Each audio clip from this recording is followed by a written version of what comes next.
A Course in Miracles, Urtext Manuscripts, complete 7-volume combined edition, Chapter 4, The Root of All Evil, Section A, Introduction.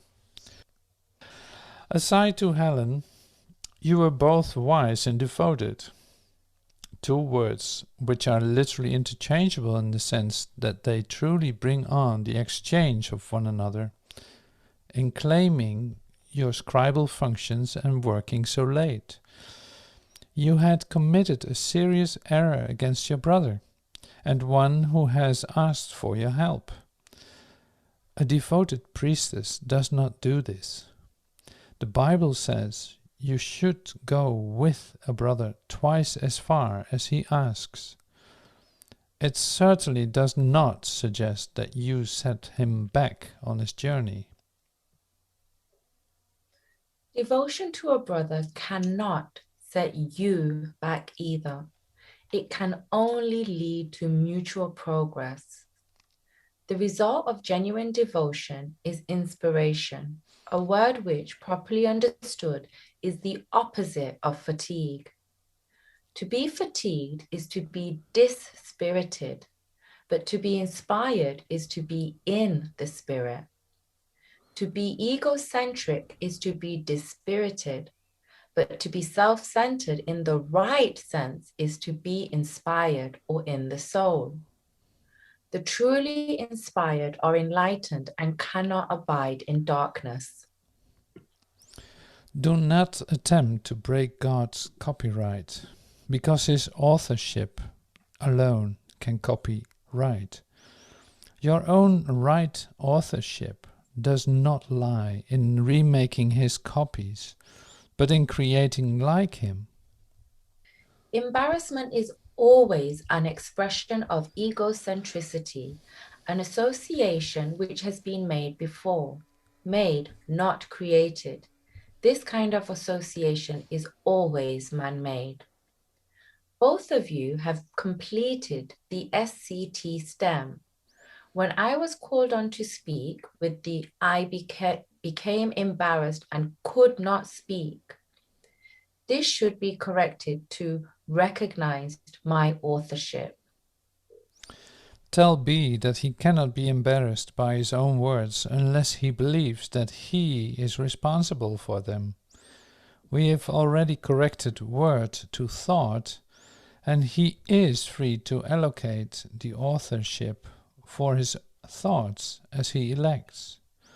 He can speak from his soul or from his ego precisely as he chooses.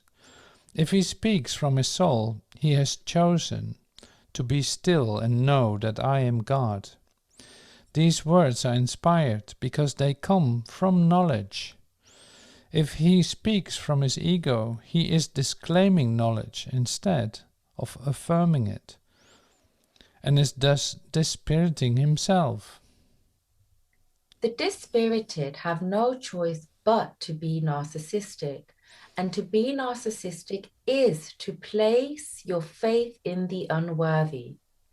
Your real worth is your divine authorship, and your soul is its acknowledgement. I cannot guide your egos except as you associate them with your souls. Attacking misidentification errors is neither my function nor yours. Destroying the devil is a meaningless undertaking. Cervantes wrote an excellent symbolic account of this procedure, though he did not understand his own symbolism.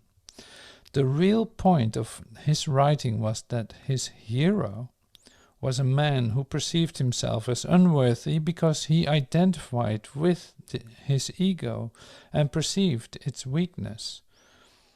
He then set about to alter his perception, not by correcting his misidentification, but by behaving egotistically. Chesterton wrote an excellent description of Cervantes and his perception of his unheroic hero, a view of man which the ego tolerates all too frequently, but the soul never countenances.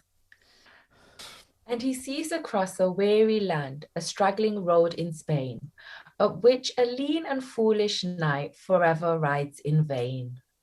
Do not embark on foolish journeys because they are indeed in vain.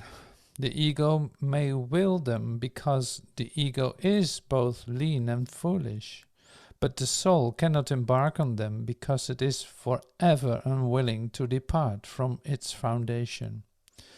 The journey to the cross should be the last foolish journey for every mind. Do not dwell upon it, but dismiss it as accomplished.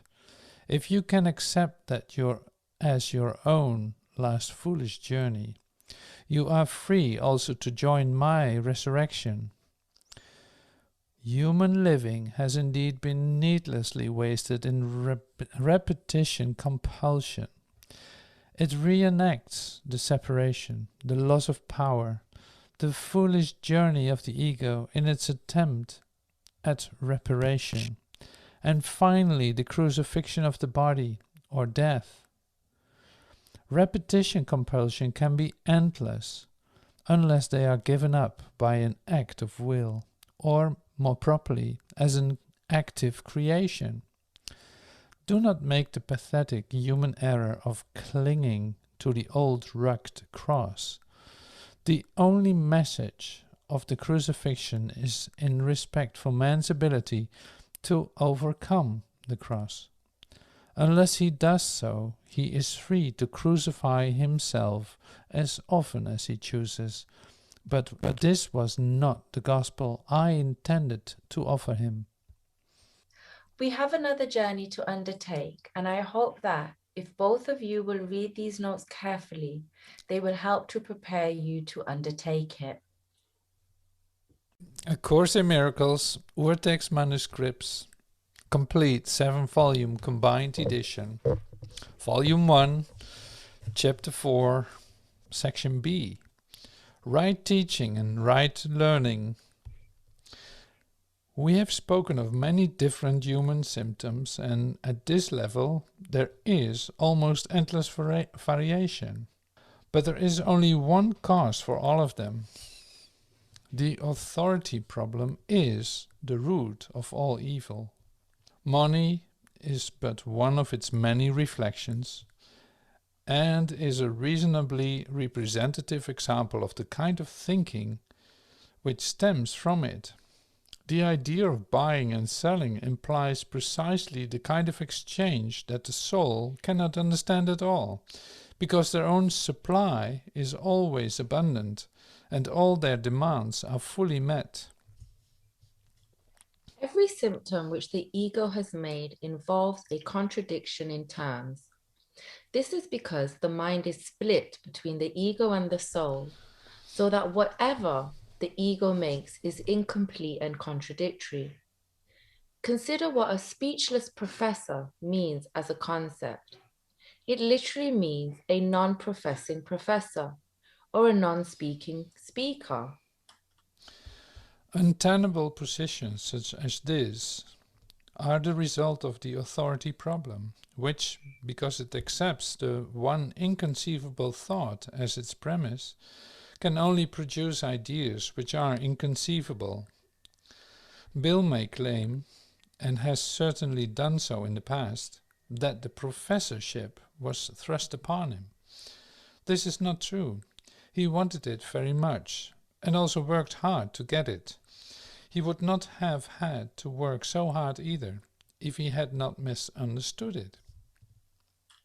The term profess is used quite frequently in the Bible, but in a somewhat different context.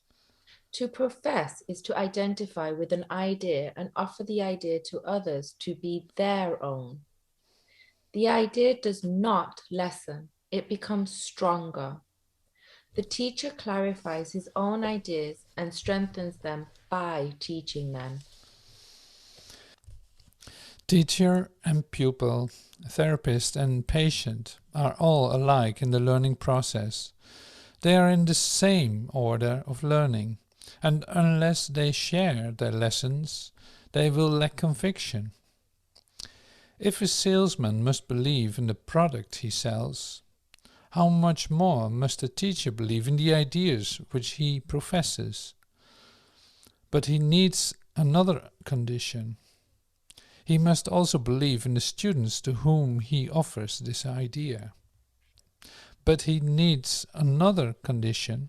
He must also believe in the students to whom he offers his ideas. Bill could not be afraid to teach unless he still believes that interaction means loss and that learning means separation. He stands guard over his own ideas because he wants to protect his thought system as it is, and learning means change. Change is always fearful to the separated because they cannot conceive of it as a change toward healing the separation. They always perceive it as a change for further separation because separation was their first experience of change. Bill, your whole fear of teaching is nothing but an example of your own intense separation anxiety, which you have handled with the usual series of mixed defenses in the combined pattern of attack on truth and defense of error, which characterizes all ego thinking. You insist that if you allow no change to enter into your ego, your soul will find peace. This profound confusion is possible only if one maintains that the same thought system can stand on two foundations. Nothing can reach the soul from the ego, and nothing from the soul can strengthen the ego or reduce the conflict within it. The ego is a contradiction. Man's self and God's self are in opposition. They are opposed in creation, in will, and in outcome. They are fundamentally irreconcilable because the soul cannot perceive, and the ego cannot know. They are therefore not in communication, and can never be in communication.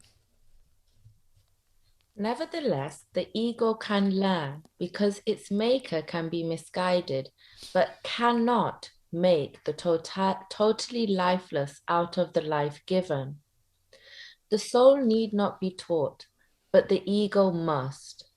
The ultimate reason why learning or teaching is perceived as frightening is because true learning does lead to the relinquishment, not destruction, of the ego to the light of the soul. This is the change the ego must fear because it does not share my charity. My lesson was like yours, and because I learned it, I can teach it. I never attack your egos, in spite of Helen's strange belief. My lesson was like yours. Because I learned it, I can teach it. I never attack your egos, in spite of Helen's strange beliefs to the contrary, but I do try to teach them how their thought systems have arisen. When I remind you of your true creation, your egos cannot but respond with fear. Bill, teaching and learning are your greatest strengths now because you must change your mind and help others change theirs. It is pointless to refuse to tolerate change or changing because you believe that you can demonstrate by doing so that the separation never occurred. The dreamer who doubts the reality of his dream while he is still dreaming is not really healing the level split. You have dreamed of a separated ego, and you have believed in a world which rested upon it. This is very real to you. You cannot undo this by doing nothing and not changing. If you are willing to renounce the role of guardians of your thought systems and open them to me, I will correct them very gently and lead you home. Every good teacher hopes to give his students so much of his own thinking that they will one day no longer need him. This is the one real goal of the parent, teacher, and therapist. This goal will not be achieved by those who believe that they will lose their child or pupil or patient if they succeed. It is impossible to convince the ego of this because it goes against all of its own laws. But remember that laws are set up to protect the continuity of the system in which the lawmaker believes. It is natural enough for the ego to try to protect itself once you have made it. But it is not natural for you to want to obey its laws unless you believe in them. The ego cannot make this choice because of the nature of its origin, but you can because of the nature of yours. Egos can clash in any situation, but souls cannot clash at all. If you perceive a teacher as merely a larger ego, you will be afraid, because to enlarge an ego is to increase separation anxiety. Do not engage in this foolishness, Bill. I will teach you and live with you if you will think with me. But my goal will always be to absolve you finally from the need for a teacher. This is the opposite of the ego-oriented teacher's goal.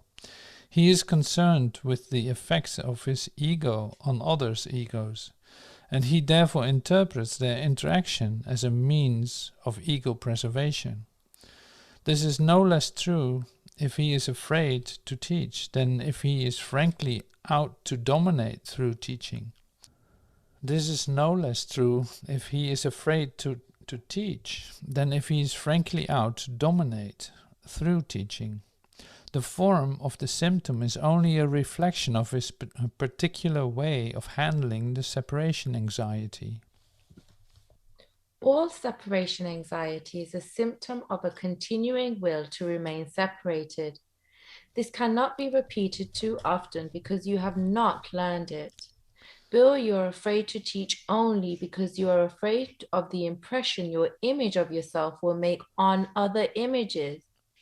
You believe that their approval of your image will exalt it, but also that your separation anxiety will be increased. You also believe that their disapproval of it will lessen the separation anxiety, but at the cost of depression. I would not be able to devote myself to teaching if I believed either of these ideas. And you will not be a devoted teacher yourself as long as you maintain them. I am constantly being perceived as a teacher, either to be exalted or rejected, but I do not accept either perception for myself. Your own worth is not established by your teaching. Your worth was established by God.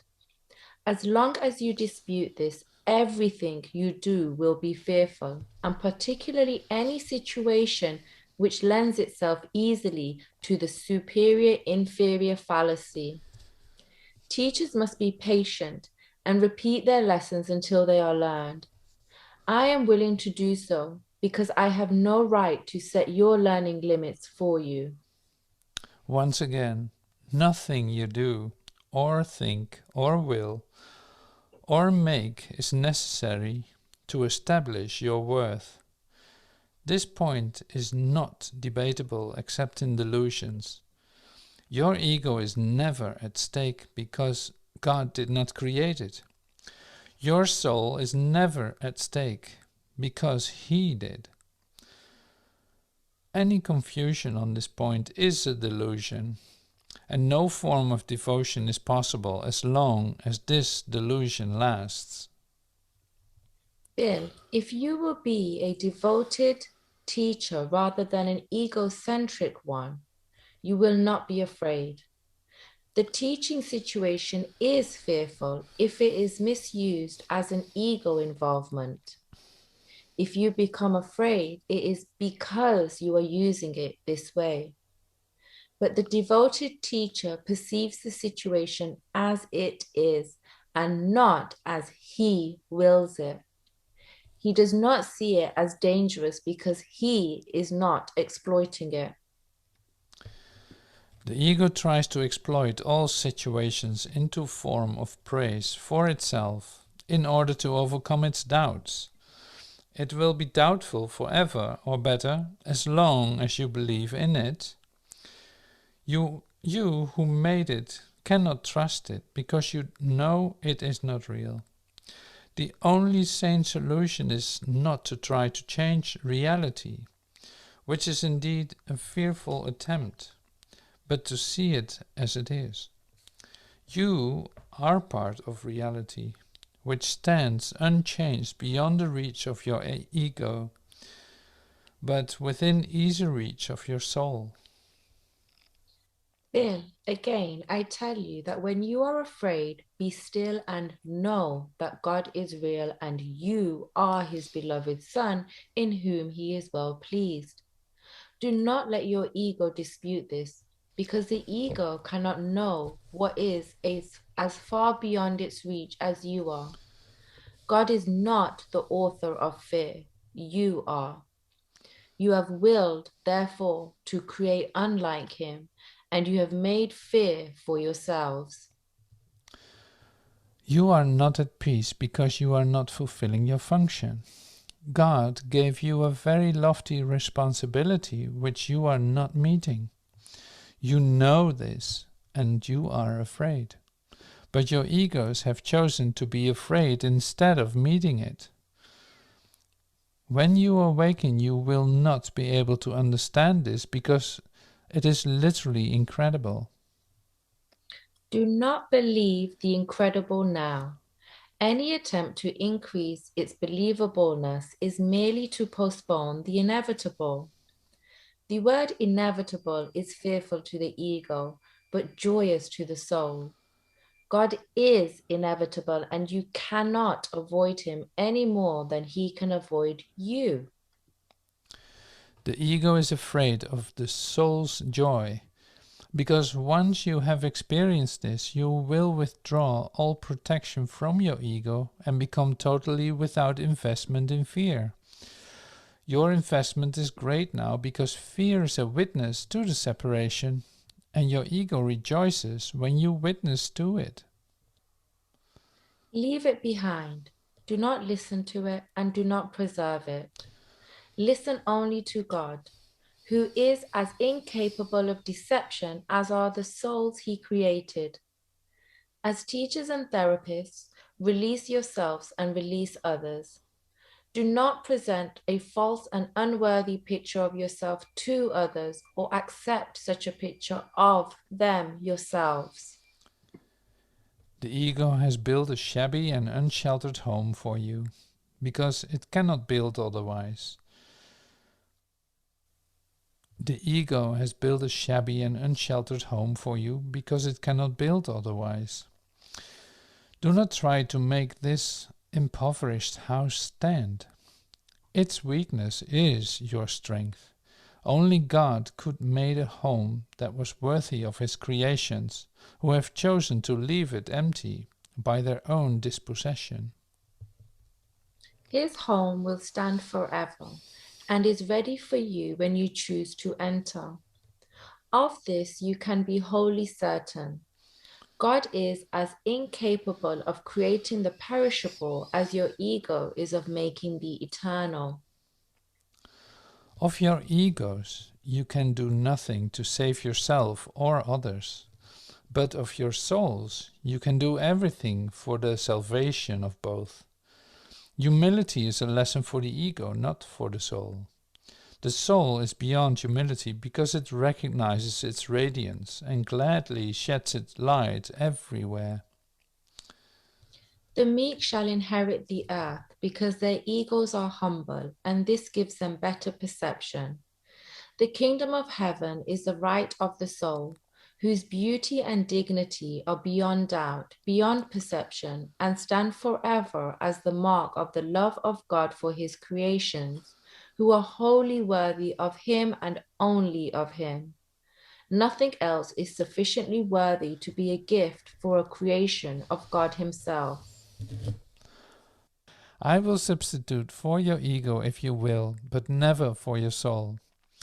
A father can safely leave a child with an elder brother who has shown himself responsible, but this involves no confusion about the child's origin. The brother can protect the child's body and his ego, which are very closely associated, but he does not confuse himself with the father because he does this, although the child may. The reason why I can be entrusted with your body and your egos is simply because this enables you not to be concerned with them and me to teach you their unimportance. I could not understand their importance to you if I had not once been tempted to believe them myself. Let us undertake to learn this lesson together so we can also be free of them together. I need devoted teachers as much as I need devoted priestesses. They both heal the mind, and that is always my own aim. The soul is far beyond the need of your protection or mine. The biblical quotation should read, "In this world you need not have the tribulation because I have overcome the world. That is why you should be of good cheer." Bill's course was very carefully chosen because abnormal psychology is ego psychology. This is precisely the kind of content which should never be taught from the ego, whose abnormality should be lessened by teaching, not increased. You, Bill, are particularly well suited to perceive this difference and can therefore teach this course as it should be taught. Most teachers have an unfortunate tendency to teach the course abnormally, and many of the students are apt to suffer considerable perceptual distortion because of their own authority problem. Your teaching assignment, and I assure you it is an assignment, will be to present perceptual distortions without either engaging in them yourself or encouraging your students to do so. This interpretation of your role and theirs is too charitable to induce fear. If you adhere to this role, you will both engender and experience hope, and you will inspire rather than dispirit the future teachers and therapists I am entrusting to you. I promise to attend myself, and you should at least credit with me with some dependability in keeping my own promises. I never make them lightly because I know the need my brothers have for trust. A Course in Miracles, Urtext Manuscripts, complete 7-volume combined edition. Volume 1, Chapter 4, Section C, the Ego and False Autonomy. Bill has asked lately how the mind could ever have made the ego.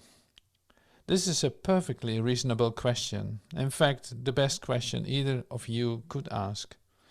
There is no point in giving an historical answer, because the past does not matter in human terms, and history would not exist if the same errors were not being repeated in the present. Bill has often told you that your thinking is too abstract at times. And he's right. Abstraction does apply to knowledge, because knowledge is completely impersonal, and examples are irrelevant to its understanding. However, perception is always specific, and therefore quite concrete. Perceptual distortions are not abstractions. They are merely confusions. Each man makes one ego for himself, although it is subject to enormous variation because of its instability, and one for everyone he perceives, which is equally variable. Their interaction is a process which literally alters both, because they were not made either by or with the unalterable. It is particularly important to realize that this alteration can and does occur as readily when the interaction takes place in the mind as when it involves physical presence. Thinking about another ego is as effective in changing relative perception as is their physical interaction. There could be no better example of the fact that the ego is an idea, though not a reality-based thought. Your own present state is the best concrete example Bill could have of how the mind could have made the ego. You do have real knowledge at times, but when you throw it away, it is as if you never had it. This willfulness is so apparent that Bill needs only perceive it to see that it does happen. If it can occur that way in the present, why should he be surprised that it occurred that way in the past? All psychology rests on the principle of continuity of behavior. Surprise is a reasonable response to the unfamiliar, but hardly to something that has occurred with such persistence. An extreme example is a good teaching aid, not because it is typical, but because it is clear. The more complex the material, the clearer the example should be for teaching purposes. Bill, remember that for your own course and do not avoid the dramatic. It holds the student's interest precisely because it is so apparent that it can be readily perceived. But as we have said before, all teaching devices in the hands of good teachers are aimed at rendering themselves unnecessary. I would therefore like to use your present state as an example of how the mind can work, provided you both fully recognize that it need not work that way. I never forget this myself, and a good teacher shares his own ideas, which he himself believes. Otherwise, he cannot really profess them as we used the term before. With full recognition of its transitory nature, a recognition I hope you both share, Helen offers a very good teaching example of alternations between soul and ego, with concomitant variation between peace and frenzy. In answer to Bill's question, it is perfectly apparent that when she is ego-dominated, she does not know her soul. Her abstract ability, which is perfectly genuine and does stem from knowledge, cannot help her because she has turned to the concrete, which she cannot handle abstractly. Being incapable of appropriate concreteness perceptually, because her ego is not her natural home, she suffers from its intrusions, but not from complete lack of knowledge. The result is a kind of double vision, which would have produced an actual diplopia if she had not settled for nearsightedness. This was an attempt to see the concrete more clearly through the ego's eyes, without the interference of the longer range. Her virtual lack of astigmatism is due to her real efforts at objectivity and fairness. She has not attained them, or she would not be nearsighted. But she has tried to be fair with what she permitted herself to see. Why are you surprised that something happened in the dim past, when it is so clearly happening right now? You forget the love that even animals have for their own offspring and the need they feel to protect them. This is because they regard them as part of themselves. No one disowns something he regards as a very real part of himself. Man reacts to his ego much as God does to his souls, with love, protection, and great charity. The reaction of man to the self he made is not surprising at all. In fact, it duplicates in many ways the way he will one day react to his real creations, which are as timeless as he is. The question is not how man responds towards his ego, but only what he believes he is. Again, belief is an ego function, and as long as your origin is open to belief at all, you are regarding it from an ego viewpoint. This is why the Bible quotes me as saying, "Ye believe in God, believe also in me." Belief does apply to me because I am the teacher of the ego. When teaching is no longer necessary, you will merely know God. Belief that there is another way is the loftiest idea of which ego thinking is capable. This is because it contains a hint of recognition that the ego is not the self. Helen always had this idea, but it merely confused her. Bill, you were more capable of a long-range view, and that is why your eyesight is good. But you were willing to see because you utilized judgment against what you saw. This gave you clearer perception than Helen's, but cut off the cognitive level more deeply.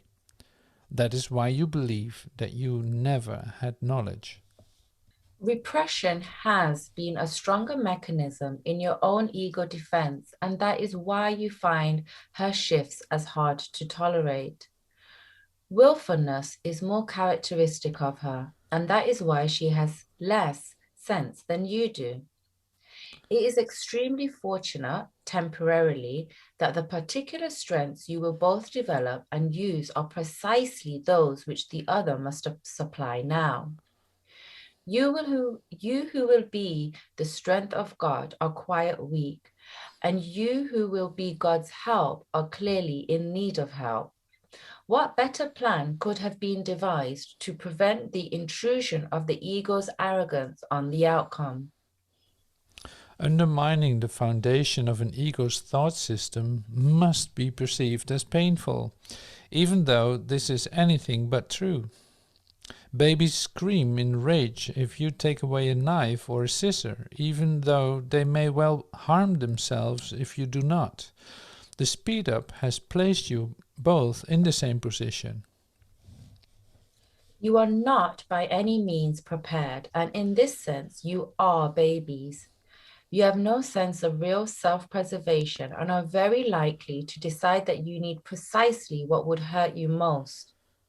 Whether you know it or not, however, you both have willed to cooperate in a concerted and very commendable effort to become both harmless and helpful, two attributes which must go together. Your attitudes, even towards this, are necessarily conflicted because all attitudes are ego-based. This will not last. Be patient a while, and remember what we have said once before. The outcome is as certain as God. Helen used to perceive the quotation, "To him that has shall be given," as a paradox that bordered on the ironic. She also had a similar reaction to another related one. Faith is the gift of God. We have reinterpreted both of these statements before, but perhaps we can make them even clearer now.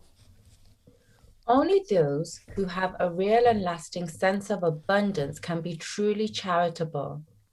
This is quite obvious when you consider the concepts involved. To be able to give anything implies that you can do without it. Even if you associate giving with sacrifice, you still give only because you believe you are somehow getting something better so that you can do without the thing you give. Giving to get is an inescapable law of the ego, which always evaluates itself in relation to others' egos, and is therefore continually preoccupied with the scarcity principle which gave rise to it. This is the meaning of Freud's pleasure principle. Freud was the most accurate ego psychologist we ever had, although he would not have preferred this description himself. His ego was a very weak and deprived concept, which could function only as a thing in need. The reality principle of the ego is not real at all. It is forced to perceive the reality of other egos because it cannot establish the reality of itself. In fact, its whole perception of other egos as real is only an attempt to convince itself that it is real. Self-esteem, in ego terms, means nothing more than that the ego has deluded himself into accepting its reality and is therefore temporarily less predatory.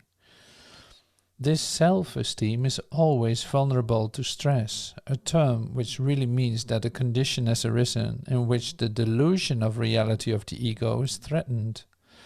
This produces either ego deflation or ego inflation, resulting in either withdrawal or attack. The ego literally lives by comparisons. This means that equality is beyond its grasp, and charity becomes impossible. The ego never gives out of abundance because it was made as a substitute for it. This is why the concept of getting arose in the ego's thought system. All appetites are getting mechanisms representing ego needs to confirm itself. This is as true of bodily appetites as it is of the so-called higher ego needs. Bodily appetites are not physical in origin because the ego regards the body as its home and does try to satisfy itself through the body. But the idea that this is possible is a decision of the ego, which is completely confused about what is really possible. This accounts for its essential erraticness. Consider the inevitable confusion which must arise from the perception of the self, which responds, when I was completely on my own, I had no idea what was possible.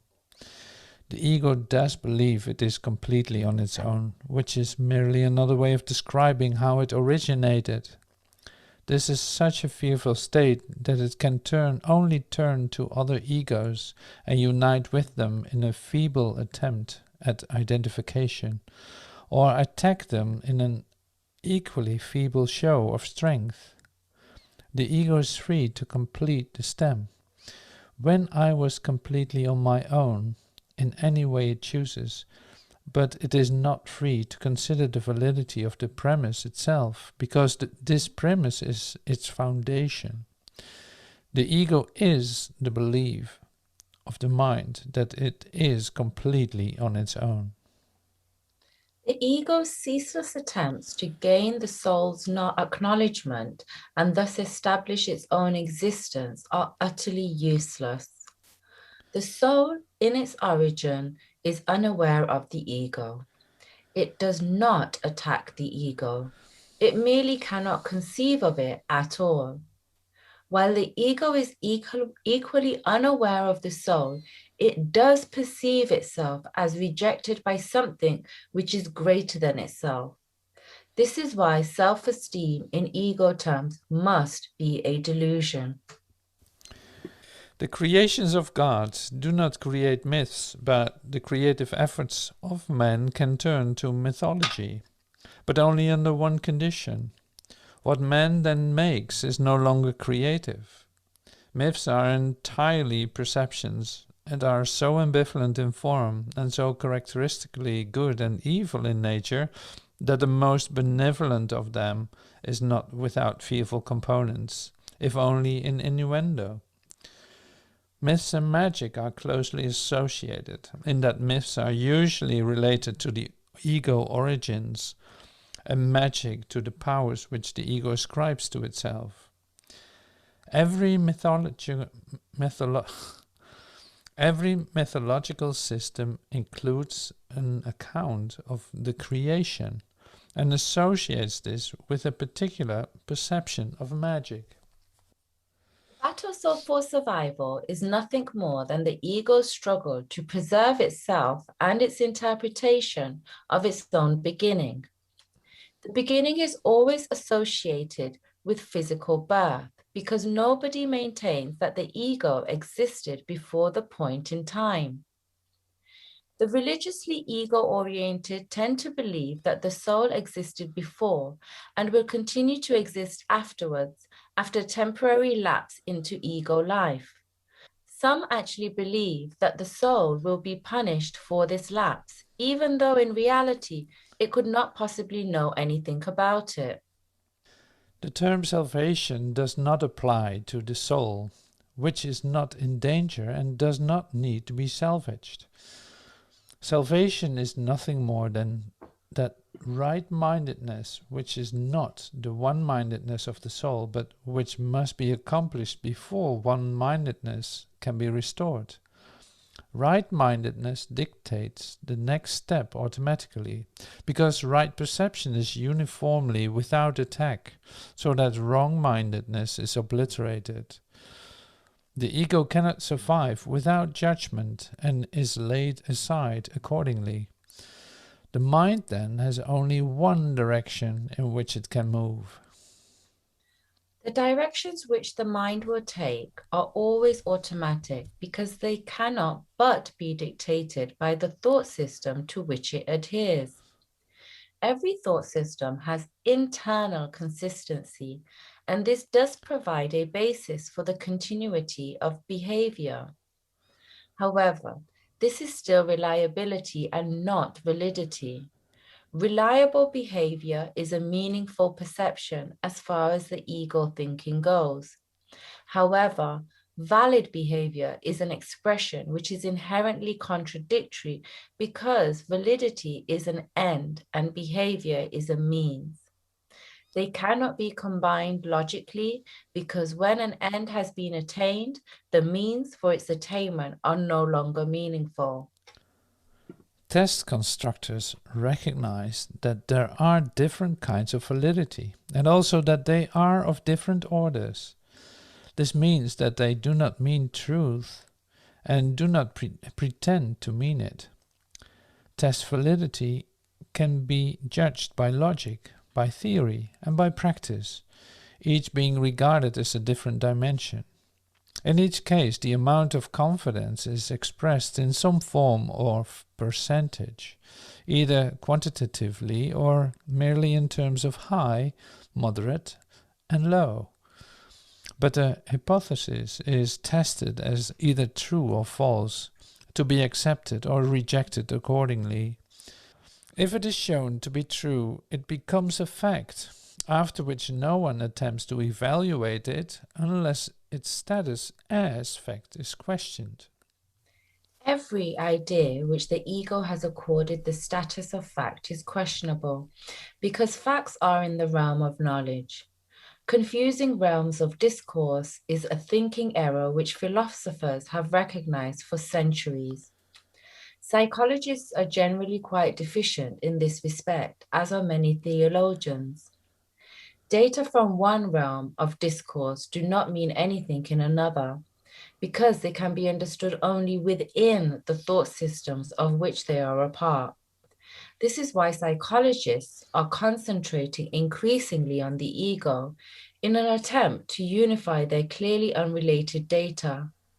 It need hardly be said that an attempt to relate the unrelated cannot succeed.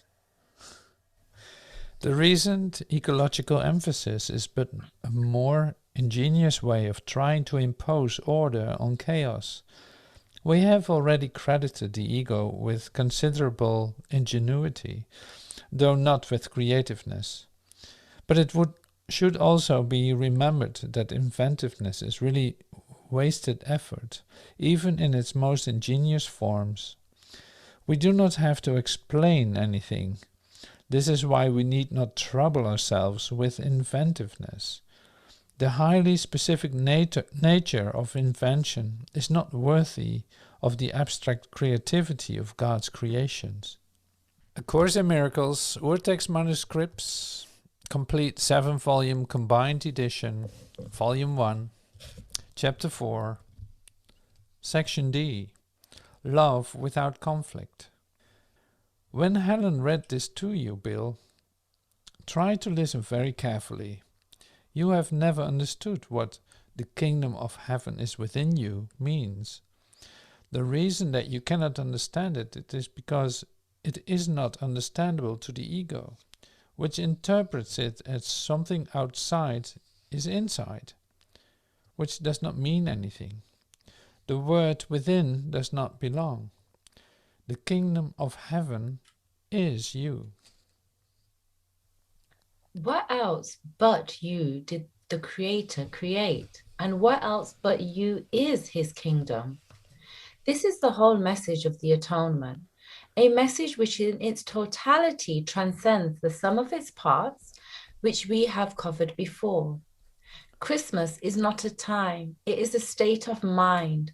The Christ mind wills for the soul, not from the ego, and the Christ mind is yours. You too have a kingdom which your soul has created. It has not ceased to create because your ego is set on the road of perception. Your soul's creations are no more fatherless than you are. Your ego and your soul will never be co-creators, but your soul and your creator will always be. Be confident that your creations are as safe as you are. The kingdom is perfectly united and perfectly protected, and the ego will not prevail against it. Amen. That was written in that form because it is a good thing to use as a kind of prayer in moments of temptation. It is a declaration of independence. You will both find it very helpful if you understand it fully. In its characteristic upside-down way, the ego has taken the impulses from the superconsciousness and perceives them as if they arise in the unconscious. The ego judges that it is. The ego judges what is to be accepted, and the impulses from the superconscious are unacceptable to it, because they clearly point the unexistence of the ego itself. The ego therefore experiences threat, and not only censors but also reinterprets the data.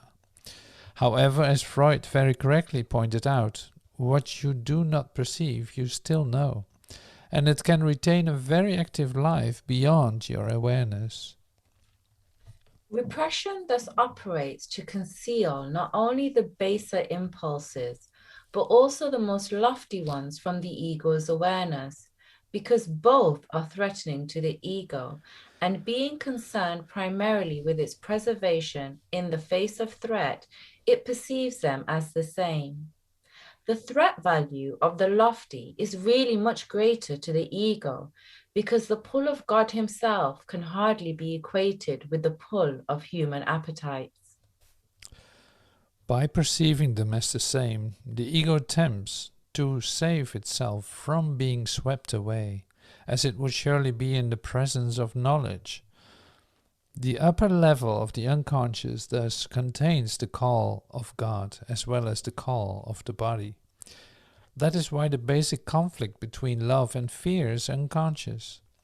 The ego cannot tolerate either and represses both by resorting to inhibition. Society depends on inhibiting the former, but salvation depends on disinhibiting the latter.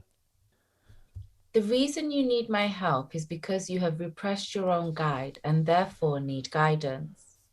My role is to separate the true from the false in your own unconscious, so it can break through the barriers the ego has set up and shine into your minds. Against our united strength, the ego cannot prevail.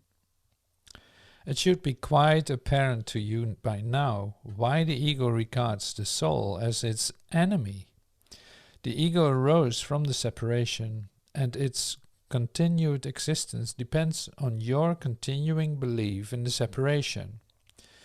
Reducing the soul impulses to the unconscious, the ego has to offer you some sort of reward for maintaining this belief. All it can offer is a sense of temporary existence which begins with its own beginning and ends with its own ending. It tells you that this life is your existence because it is its own. Against this sense of temporary existence, the soul offers the knowledge of permanence and unshakable being. No one who has experienced the revelation of this can ever fully believe in the ego again. How can its meager offering to you prevail against the glorious gift of God? You who identify with your egos cannot believe that God loves you. You do not love what you have made, and what you have made does not love you. Being made out of the denial of the Father, the ego has no allegiance to its own maker. You cannot conceive of the real relationship that exists between God and his souls because of the hatred you have for the self you have made. You project onto your own idea of yourself the will to separate, which conflicts with the love you also feel for what you have made because you made it. No human love is without this ambivalence, and since no ego has experienced love without ambivalence, the concept is beyond its understanding. Love will enter immediately into any mind which truly wants it, but it must want it truly. This means that it wants it without ambivalence, and this kind of wanting is wholly without the ego's drive to get. There's a kind of experience that is so different from anything the ego can offer that you will never recover. The word is used quite literally here. You will never be able to hide again. It is necessary to repeat that your belief in darkness and in hiding is why the light cannot enter. The Bible has many references to the immeasurable gifts which are for you, but for which you must ask. This is not the condition as the ego sets conditions. It is the glorious condition of what you are. No force except your own will is strong enough or worthy enough to guide you. In this, you are as free as God and must remain so forever. You can never be bound except in honor, and that is always voluntary. Let us ask the Father in my name to keep you mindful of his love for you and yours for him. He has never failed to answer this request, because it asks only for what he has already willed. Those who call truly are always answered. Note, Helen became very fearful here and rather vaguely thought the answer was, "Thou shalt have no other gods before me, because there are none." You still think there are.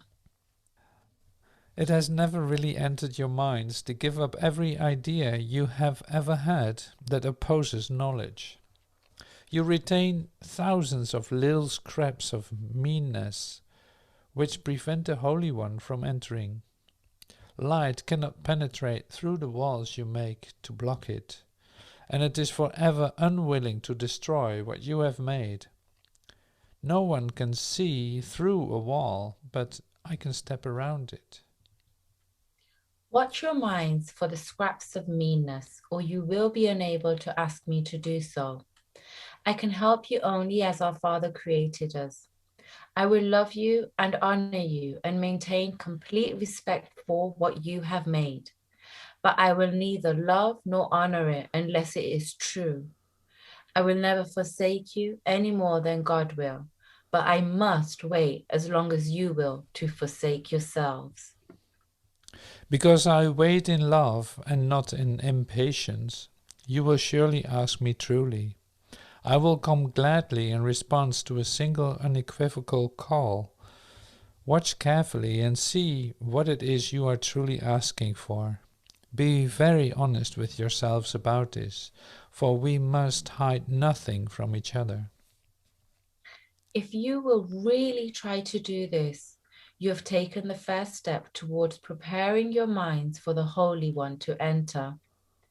We will prepare for this together, and once he has come, you will be ready to help me make other minds ready for him. How long will you deny him his kingdom? In your own unconscious, deeply repressed by the ego, is the declaration of your release. God has given you everything. This is the one fact which means that the ego does not exist, and which therefore makes it profoundly afraid. In the ego's language, to have and to be are different, but they are identical to the soul. it knows that you both have everything and are everything. Any distinction in this respect is meaningful only when the idea of getting, which implies a lack, has already been accepted. That is why we made no distinction before between having the kingdom of God and being the kingdom of God. The calm being of God's kingdom, which in your sane mind is perfectly conscious, is ruthlessly banished from the part of the mind which the ego rules. The ego is desperate because it opposes literally invincible odds whether you're asleep or awake. Consider how much vigilance you have been willing to exert to protect your ego, and how little you have been willing to exert to protect your higher mind. Who but the insane would undertake to believe what is not true, and then protect this belief at the cost of truth? A Course in Miracles, Urtext Manuscripts, complete 7-volume combined edition, Volume 1, Chapter 4, Section E, The Escape from Fear. If you cannot hear the voice of God, it is because you do not choose to listen. The fact that you do listen to the voice of your ego is demonstrated by your attitudes, your feelings, and your behavior. Your attitudes are obviously conflicted. Your feelings have a narrow range on the negative side, but are never purely joyous, and your behavior is either strained or unpredictable. Yet this is what you want. This is what you are fighting to keep, and what you are vigilant to save. Your minds are filled with schemes to save the face of your own egos, and you do not seek the face of God. The glass in which the ego seeks to see its face is dark indeed. How can it maintain the trick of its existence except with mirrors? But where you look to find yourself is up to you. We have said that you cannot change your mind by changing your behavior, but we have also said, and many times before, that you can change your mind. When your mood tells you that you have willed wrongly, and this is so whenever you are not joyous, then no, this need not be. In every case, you have thought wrongly about some soul that God created, and are perceiving images your ego makes in a darkened glass. Think honestly what you have thought that God would not have thought, and what you have not thought that God would have you think. Search sincerely for what you have done and left undone accordingly, and then change your minds to think with God. This might seem hard to you, but it is much easier than trying to think against it. Your mind is one with God's. Denying this and thinking otherwise has held your ego together, but has literally split your mind. As a loving brother, I am deeply concerned with your minds, and urge you to follow my example as you look at yourself and at each other, and see in both the glorious creations of a glorious Father. When you are sad, know that this need not be. Depression always arises ultimately from a sense of being deprived of something you want and do not have. Know you are deprived of nothing except by your own decisions, and then decide otherwise. When you are anxious, know that all anxiety comes from the capriciousness of the ego, and need not be. You can be as vigilant against the ego's dictates as for them. When you feel guilty, know that your ego has indeed violated the laws of God, but you have not. Leave the sins of the ego to me. That is what the atonement is for. But until you change your mind about those your ego has hurt, the atonement cannot release you. As long as you feel guilty, your ego is in command, because only the ego can experience guilt. This need not be. You, Helen, have been more honest than Bill in really trying to see whom your ego has hurt, and also in trying to change your mind about them. Helen doubtful whether this is accurate, written at the time when she was very angry. I am not unmindful of your efforts, but you need still have too much energy invested in your ego, and this need not be. Watch your minds for the temptation of the ego, and do not be deceived by it. Know it offers you nothing. You, Bill, have not made consistent efforts to change your mind except through applying old habit patterns to new ideas. But you have learned and learned it better than Helen. Helen doubtful about accuracy here. That your mind gains control over itself when you direct it genuinely toward perceiving someone else truly. Your lack of vitality is due to your former marked effort at solving your needless depression and anxiety through disinterest. Because your ego was protected by this unfortunate negative attribute, you are afraid to abandon it. When you have given up this voluntary dispiriting, you have already seen how your mind can focus and rise above fatigue and heal. But you are not sufficiently vigilant against the demands of your ego that you disengage yourself. This need not be. The habit of engaging with God and His creations is easily made if you refuse actively to let your mind slip away. Your problem is not concentration. It is a belief that nobody, including yourself, is worth consistent effort. Side with me consistently against this deception, as we have sided against it briefly already. Do not permit this shabby belief to pull you back. The disheartened are useless to themselves and to me, but only the ego can be disheartened. Have you really considered how many opportunities you have had to gladden yourself, and how many of them you have refused? There is no limit to the power of a Son of God, but He Himself can limit the expression of His power as much as He wills. Your mind and mine can unite in shining your ego away and releasing the strength of God into everything you think and will and do. Do not settle for anything less than this, and refuse to accept anything but this as your goal.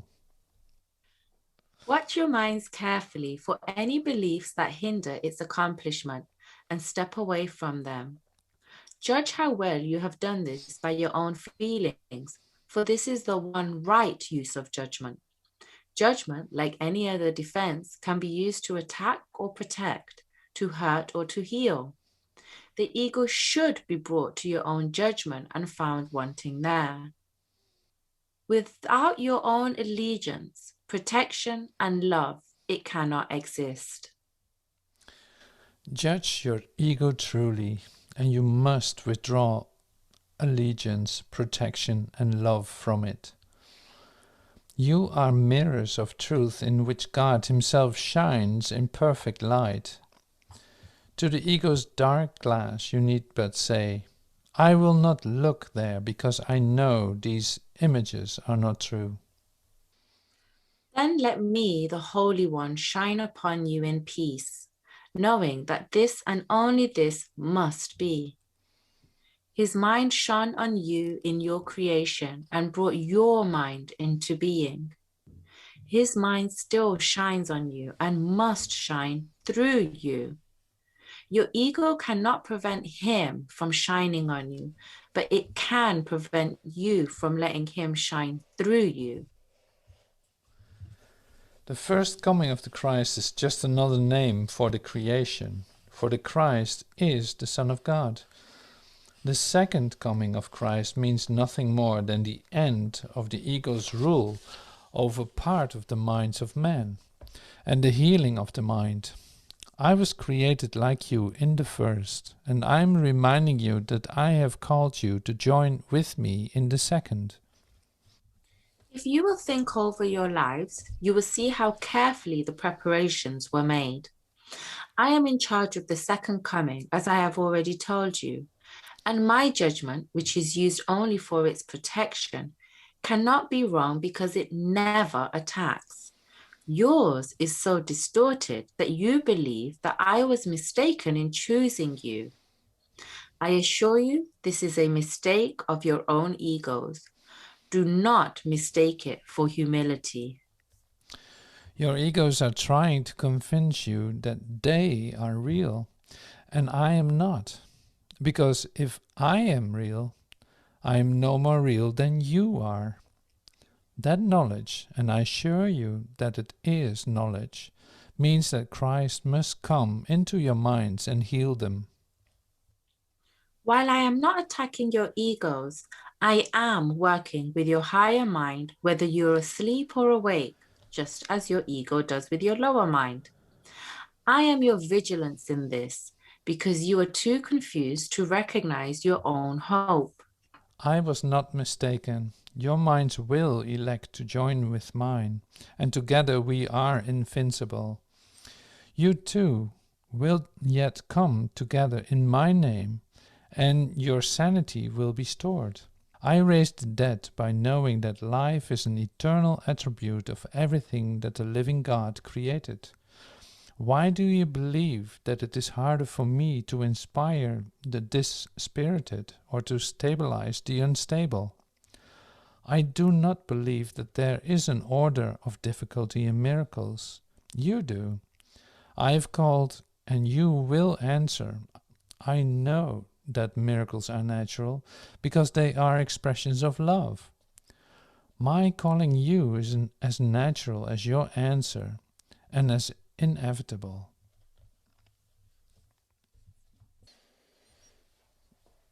A Course in Miracles, Urtext Manuscripts, complete 7-volume combined edition.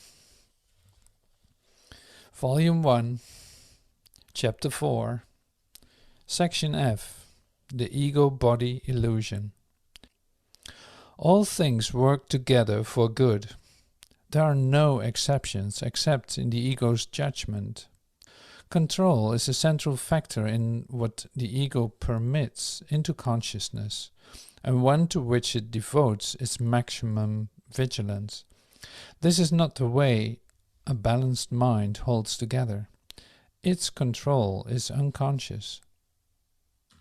The ego is further off balance by keeping its primary motivation unconscious and raising control rather than sensible judgment to predominance. It has every reason to do this, according to the thought system which both gave rise to it and which it serves. Sane judgment would inevitably judge against it and must be obliterated by the ego in the interest of its self-preservation. A crucial source of the ego's off-balance state is its lack of discrimination between impulses from God and from the body. Any thought system which makes this confusion must be insane. Yet this demented state is essential to the ego, which judges only in terms of threat or non-threat to itself. In one sense, the ego's fear of the idea of God is at least logical, because this idea does dispel it. Fear of disillusion from the higher source then makes some sense in ego terms. But fear of the body, with which the ego identifies so closely, is more blatantly senseless. The body is the ego's home by its own election. It is the only identification with which it feels safe, because the body's vulnerability is its own best argument that you cannot be of God. This is the belief that it sponsors eagerly. Yet the ego hates the body, because it does not accept the idea that the body is good enough as its home. Here is where the mind becomes actually dazed. Being told by the ego that it is really part of the body and that the body is its protector, it is also constantly informed that the body cannot protect it. This, of course, is not only true, but perfectly obvious. Therefore, the mind asks, where can I go for protection? To which the ego replies, turn to me. The mind, and not without cause, reminds the ego that it has itself insisted that it is identified with the body, so there is no point in turning to it for protection. The ego has no real answer to this because there isn't any, but it does have a typical solution. It obliterates the question from the mind's awareness.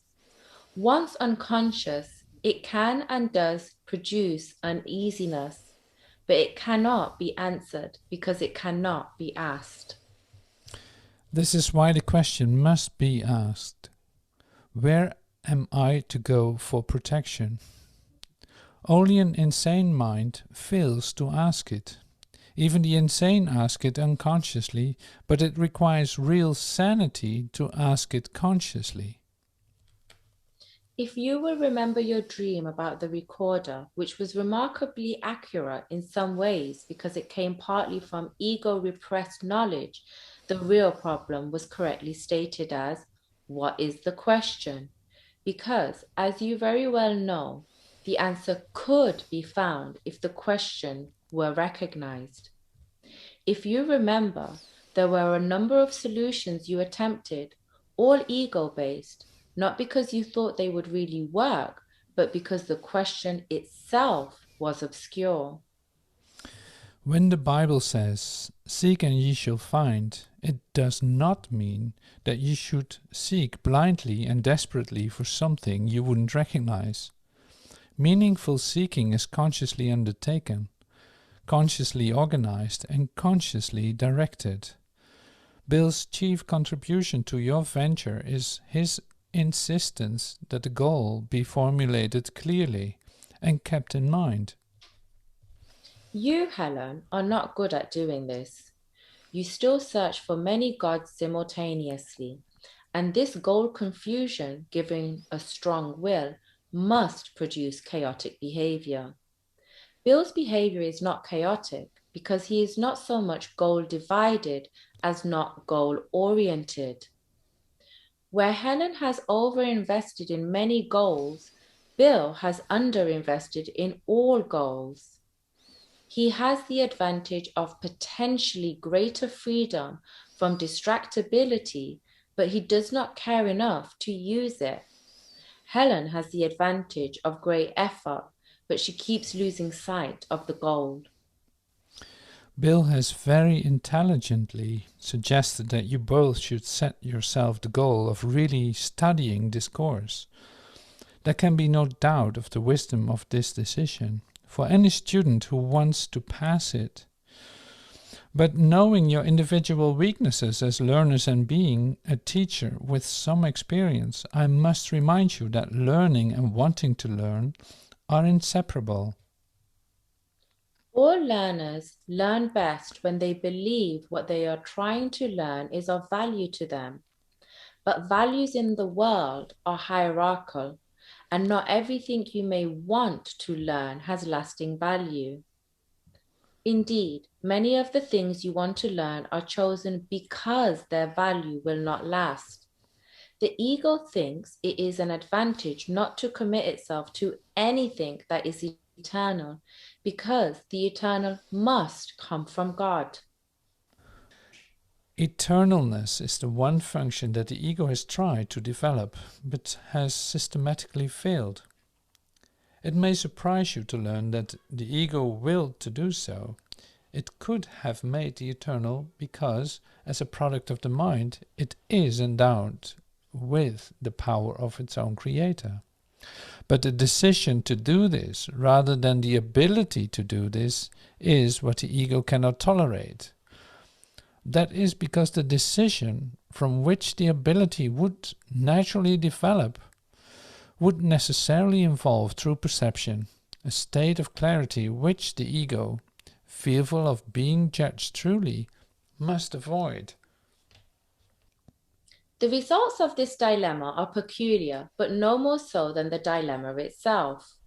The ego has reacted characteristically here as elsewhere, because mental illness, which is always a form of ego involvement, is not a problem of reliability as much as of validity.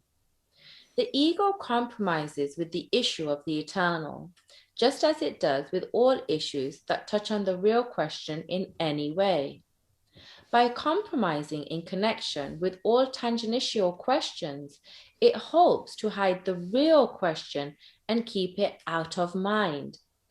Its characteristic business with non-essentials is precisely for that purpose. Consider the alchemist's age-old attempts to turn base metal into gold. This typo was originally God. The one question which the alchemist did not permit himself to ask was, what for? He could not ask this, because it would immediately become apparent that there was no sense in his efforts, even if he succeeded. The ego has also countenanced some strange compromises with the idea of the eternal, making odd attempts to relate the concept to the unimportant in an effort to satisfy the mind without jeopardizing itself. Thus it has permitted many good minds to devote themselves to perpetual motion, but not to perpetual thoughts. Additional preoccupations with conceptual problems set up to be incapable of solution are another favorite ego device for impeding the strong-willed from real progress in learning. The problems of squaring the circle and carrying pi to infinity are good examples. A more recent ego attempt is particularly noteworthy. The idea of preserving the body by suspension, thus giving it the kind of limited immortality which the ego can tolerate, is among its more recent appeals to the mind. It is noticeable that in all these diversionary tactics, the one question which is never asked by those who pursue them is, what for? This is the question which you must learn to ask in connection with everything your mind wills to undertake. What is your purpose? Whatever it is, you cannot doubt that it will channelize your efforts automatically.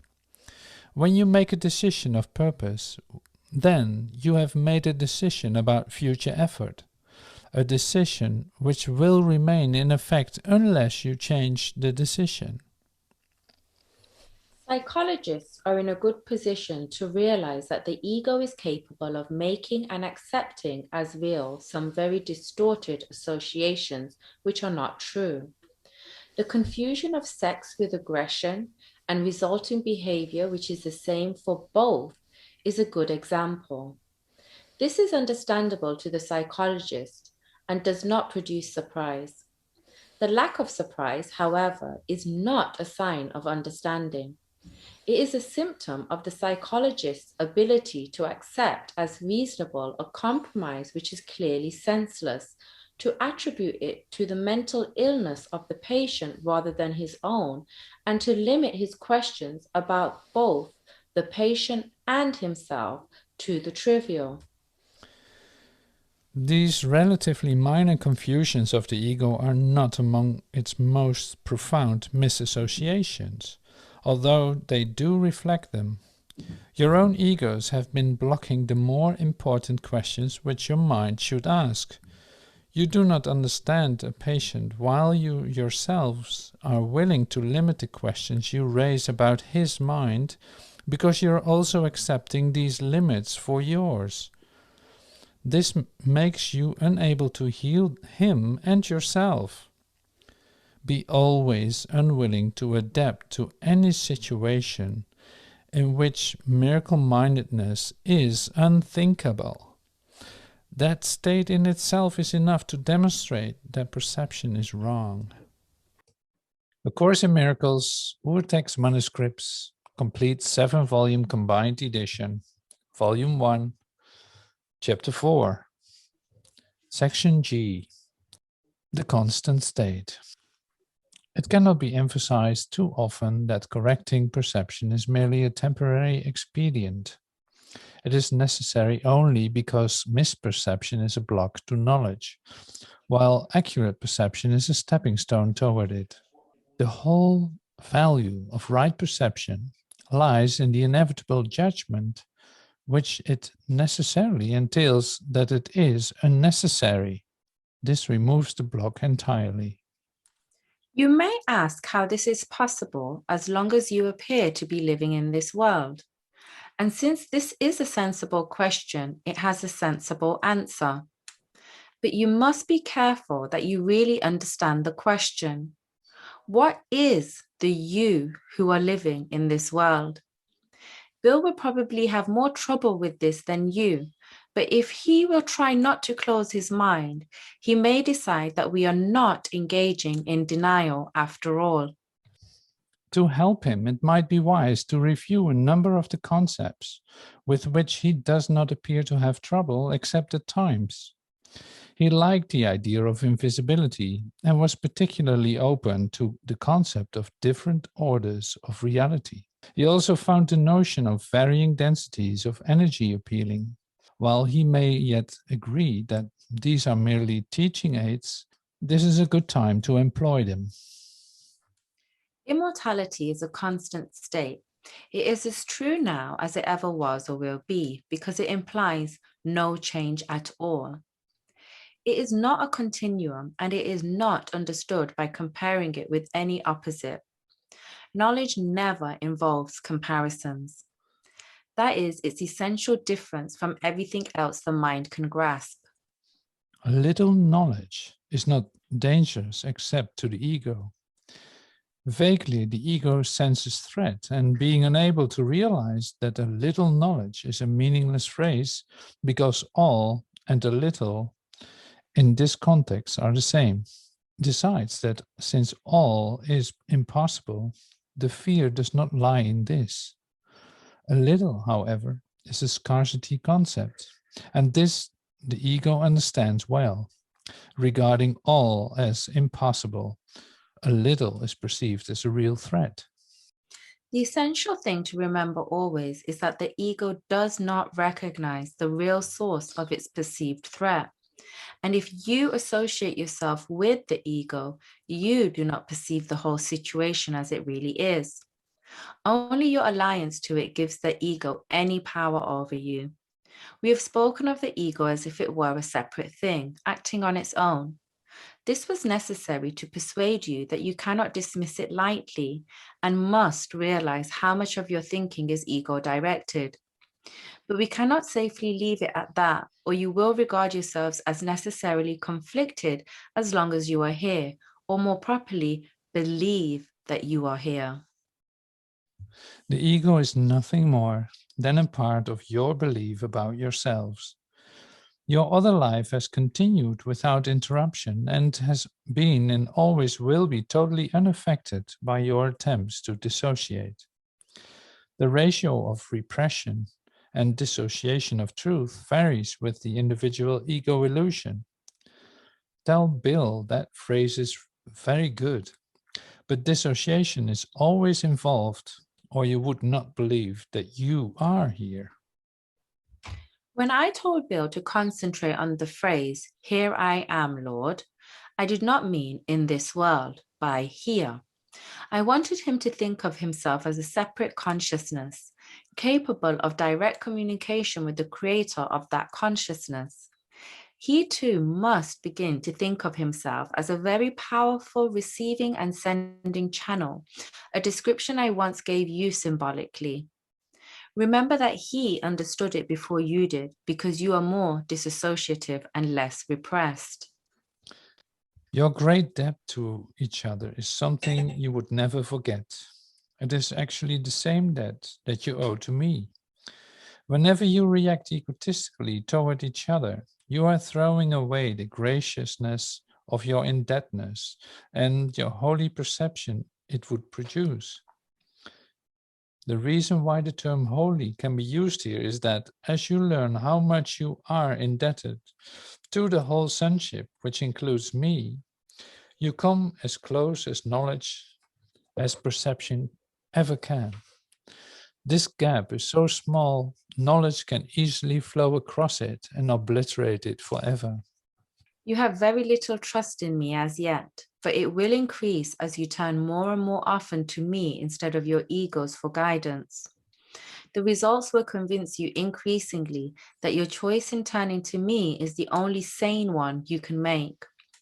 No one who has learned from experience that one choice brings peace and joy while another brings chaos and disaster needs much conditioning. The ego cannot withstand the conditioning process because the process itself demonstrates that there is another way. Classic conditioning by a rewards model has always been most effective. Howard Hunt made a very good point in this connection, even though he did not understand that the real reason why conditioning through pain is not the most efficient method is because pain itself is an ego illusion and can never induce more than a temporary effect. The rewards of God are immediately recognized as eternal. Since this recognition is made by you and not by your ego, the recognition itself establishes that you and your ego cannot be identical. You may believe that you have already accepted the difference, but you are by no means convinced as yet. The very fact that you are preoccupied with the idea of escaping from the ego shows this. You cannot escape from the ego by humbling it, or controlling it, or punishing it. The ego and the soul do not know each other. The separated mind cannot maintain the separation except by dissociating. Having done this, it utilizes repression against all truly natural impulses, not because the ego is a separate thing, but because you want to believe that you are. The ego is a device for maintaining this belief, but it is still only your willingness to use the device that enables it to endure. My trust in you is greater than yours in me at the moment, but it will not always be that way. Your mission is very simple. You have been chosen to live so as to demonstrate that you are not an ego. I repeat that I do not choose God's channels wrongly. The Holy One shares my trust and always approves my atonement decisions because my will is never out of accord with his. I've told you several times that I'm in charge of the atonement. This is only because I completed my part in it as a man and can now complete it through other men. My chosen receiving and sending channels cannot fail because I will lend them my strength as long as theirs is wanting. I will go with you to the Holy One, and through my perception, he can bridge the little gap. Your gratitude to each other is the only gift I want. I will bring it to God for you, knowing that to know your brother is to know God. A little knowledge is an all-encompassing thing. If you are grateful to each other, you are grateful to God for what he created. Through your gratitude, you can come to know each other, and one moment of real recognition makes all men your brothers because they are all of your Father. Love does not conquer all things, but it does set all things right. Because you are all the kingdom of God, I can lead you back to your own creations, which you do not yet know. God has kept them very safe in his knowing while your attention has wandered. Bill gave you a very important idea when he told you that what has been dissociated is still there. I am grateful to him for that, and I hope that he will not decide that it is true only for you, even though dissociation is much more apparent in you, and repression is much more evident in him. Each of you utilizes both. Wisdom always dictates that a therapist work through weaker defenses first. That is why I suggested to Bill that he persuade you to deal with repression first. We have only just about reached the point where disassociation means much to you, because it is so important to your misbeliefs. Bill might do well, and you could help him here to concentrate more on his dissociative tendencies and not try to deal with repression yet. I hinted at this when I remarked on his habit of disengaging himself, and when I spoke to him about distanciation. These are all forms of dissociation, and these weaker forms were always more evident in him than in you. That is because dissociation was so extreme in your case that you did not have to hide it because you were not aware that it was there. Bill, on the other hand, does dissociate more than he thinks, and that is why he cannot listen. He does not need to go through the same course in repression that you did, because he will give up his major defense after he had rid himself of the lesser ones.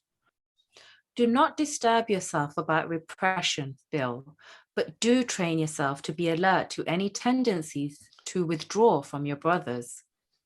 Withdrawal is frightening, and you do not recognize all the forms it takes in you. Helen is right that she will experience things that will cut across all her perceptions because of their stunning knowledge. You were right that this will occur when she learns to recognize what she already knows and has disassociated. You, Bill, will learn somewhat differently because you are afraid of all complete involvements and believe that they lessen you. You have learned to be so much more clear-sighted about this that you should ever be ready to oppose it in yourself relatively easy. As you come closer to a brother, you do approach me, and as you withdraw from him, I become distant to you. Your giant step forward was to insist on a collaborative venture. This does not go against the true spirit of meditation at all. It is inherent in it. Meditation is a collaborative venture with God. It cannot be undertaken successfully by those who disengage themselves from the sonship because they are disengaging themselves from me. God will come to you only as you will give him to your brothers. Learn first of them, and you will be ready to hear God as you hear them. That is because the function of love is one. How can you teach someone the value of something he has thrown away deliberately? He must have thrown it away because he did not value it. You can only show him how miserable he is without it and bring it near very slowly so he can learn how his misery lessens as he approaches it. This conditions him to associate his misery with its absence and to associate the opposite of misery with its presence. It gradually becomes desirable as he changes his mind about its worth. I am conditioning you to associate misery with the ego and joy with your soul. You have conditioned yourself the other way around. But a far greater reward will break through any conditioning if it is repeatedly offered when the old habit is broken. You are still free to choose. But can you really want the rewards of the ego in the presence of the rewards of God? A Course in Miracles, Urtext Manuscripts, complete 7-volume combined edition, Volume 1, Chapter 4, Section H. Creation and communication. It should be clear that, while the content of any particular ego illusion does not matter, it is usually more helpful to correct it in a specific context. Bill is right that you are too abstract in this matter. Ego illusions are quite specific. Although they frequently change, and although the mind is naturally abstract, it became concrete voluntarily as soon as it splits. However, only part of it splits, so only part of it is concrete. The concrete part is the same part that believes in the ego, because the ego depends on the specific. It is the part that believes your existence means you are separate. Everything the ego perceives is a separate whole, without the relationships that imply being. The ego is thus against communication, except insofar as it is utilized to establish separateness rather than to abolish it. The communication system of the ego is based on its own thought system, as is everything else it dictates. Its communication is controlled by its need to protect itself, and it will disrupt communication when it experiences threat. While this is always so, individual egos perceive different kinds of threat, which are quite specific in their own judgment.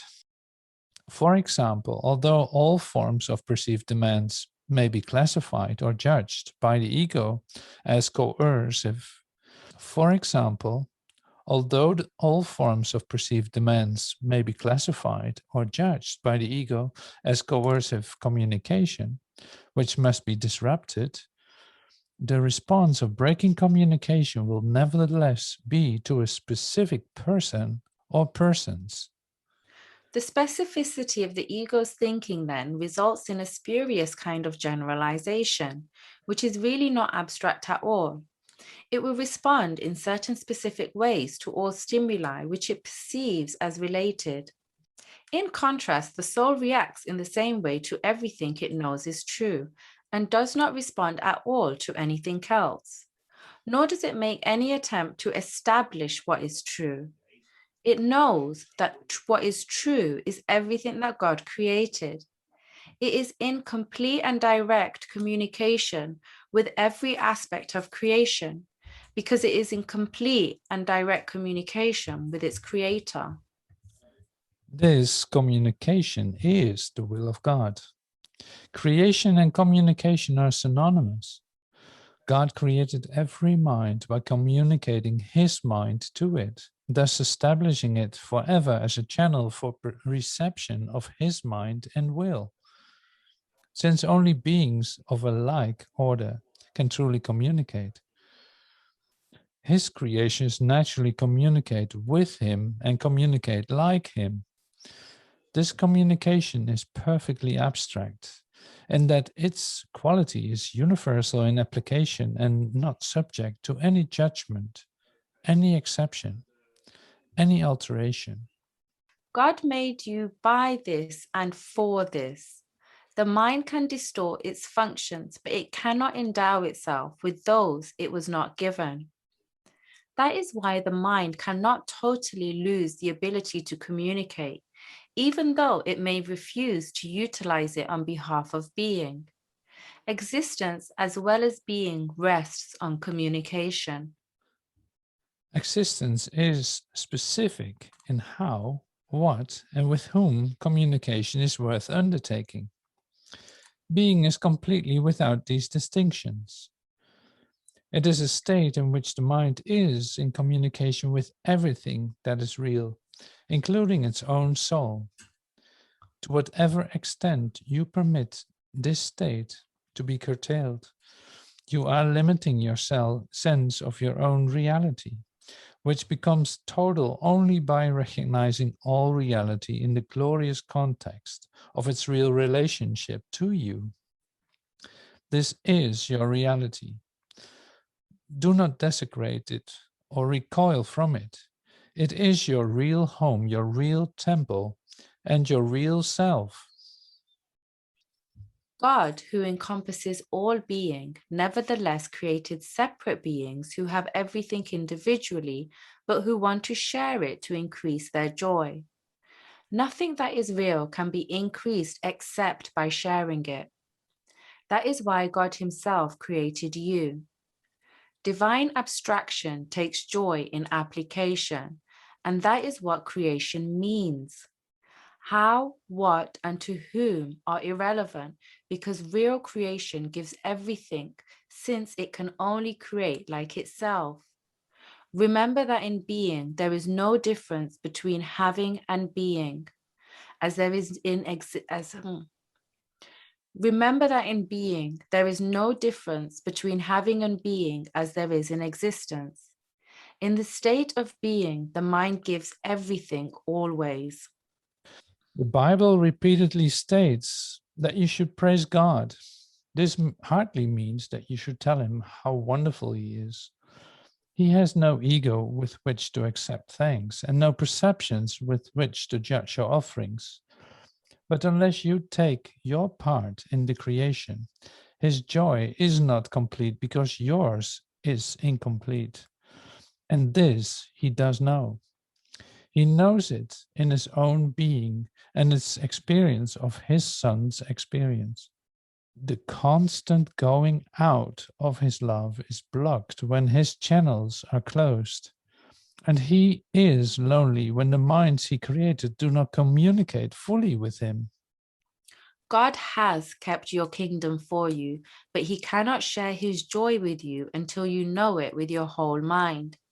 Even revelation is not enough because it is communication from God, but it is not enough until it is shared. God does not need revelation returned to him, which would clearly be impossible, but he does want revelation brought to others.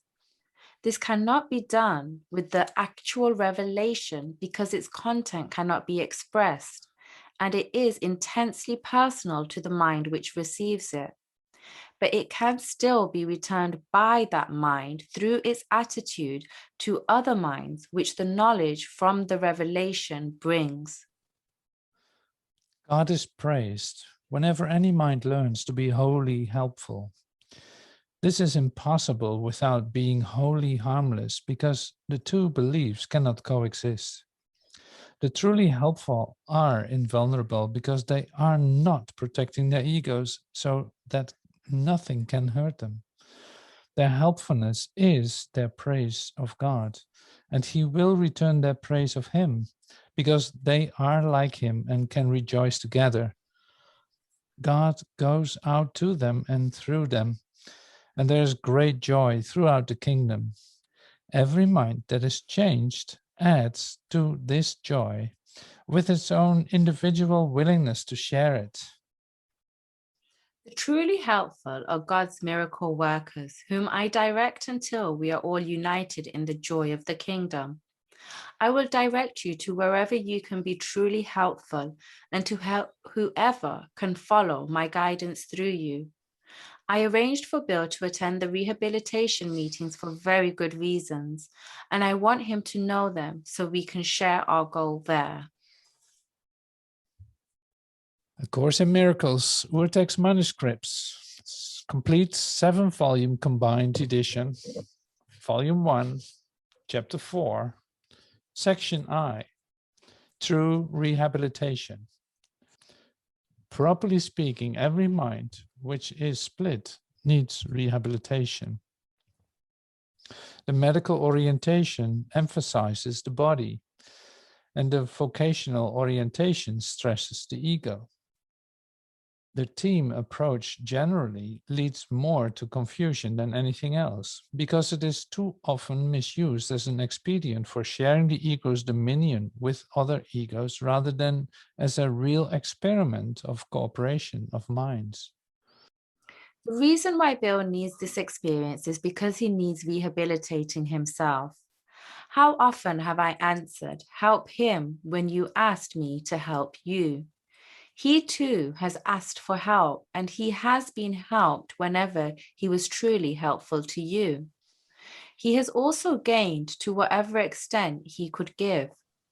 He will help you more truly by going if he can remember all the time he is there, that his only reason for being there is to represent me.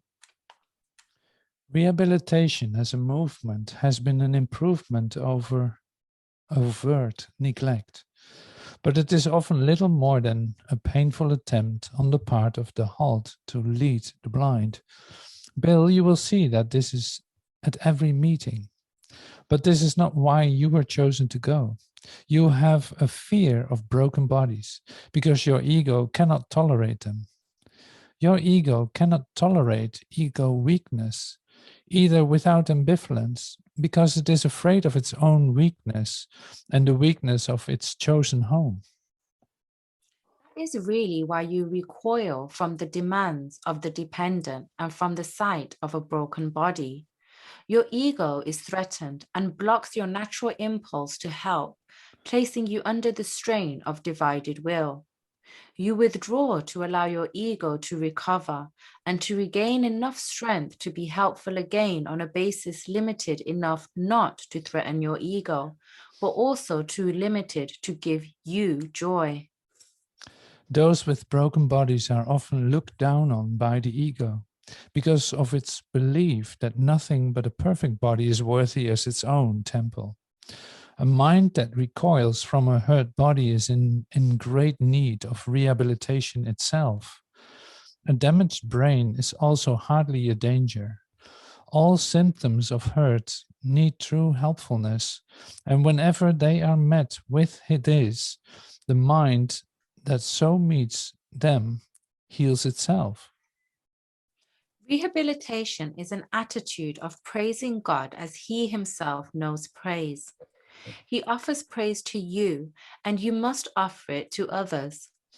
The real limitations on clinical psychology, as it is evaluated by its followers at present, are not reflected by the attitudes of psychiatrists or medical boards or hospital administrators, even though most of them are sadly in need of rehabilitation themselves. The real handicaps of the clinicians lie in their attitudes to those whom their egos perceive as weakened and damaged. By these evaluations, they have weakened and damaged their own helpfulness and have thus set their own habilitation back. Rehabilitation is not concerned with the ego's flight for control, nor the ego's need to avoid and withdraw. Still, you can do much on behalf of your own rehabilitation and Helen's, and much more universally as well, if you think of the Princeton meetings in this way. I am here only to be truly helpful. I am here to represent Christ who sent me. I do not have to worry about what to say or what to do, because the one who sent me will direct me. I am content to be whatever He wishes, knowing He goes there with me. I will be healed as I let Him teach me to heal.